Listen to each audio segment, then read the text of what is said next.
You know how some stories stick with you, the ones your family repeats over and over until they almost feel like urban legends? Well, this one is mine. When I was 2 years old, I lived with my mom and my stepdad. We weren't in a fancy place. It was just a small house with creaky stairs, dim hallways, and those old wooden doors that never quite shut right. My stepsister, Casey, would sometimes come over to visit. We'd play, laugh, watch cartoons together, the kind of stuff little kids live for. But here's the thing, my stepdad swears that house was haunted, and not just a little creaky pipes and weird shadows haunted. I mean full-on ghost stories. He told me once that a buddy of his who lived there before us got up in the middle of the night for a glass of water, and as he walked down the hall, he swore he saw a girl just standing there, at the end of the hall, pale still, watching, and she whispered, "He's coming." No little girls lived there, and instead of asking questions, he just turned right back around, walked back to his room, and locked the door. I used to roll my eyes when I heard that part. A little girl whispering, "He's coming," sounds like something from a cheesy horror flick, right? But then my stepdad would get this serious look, and he'd say, "I'm telling you, that house was alive." And the stories didn't stop there. He told me about tiny footsteps like a child's running up and down the stairs at night,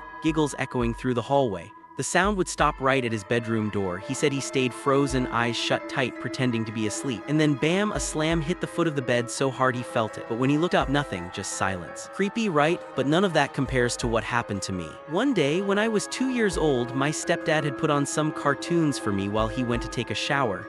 I was too little to argue, so I just sat there on the couch, watching.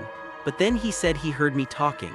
When he asked me later, I told him, "My friend said we should go outside." Here's the problem, my stepsister wasn't there. Nobody else was in the house. And at 2 years old, I wasn't even tall enough to reach the door handle. There was no way I should have been able to leave. But somehow, I agreed with my friend. I put on my bright orange jacket, you know, the kind of jacket that makes you look like a tiny traffic cone, and I walked right out that front door. I don't remember much, but what I do know is that I nearly got run over. A woman in a car slammed on her brakes and said later, "I almost didn't see him. He was so small, just a flash of orange in the street." My mom said it was the worst day of her life, and honestly, I can't blame her. She almost lost me because I listened to a voice that wasn't really there.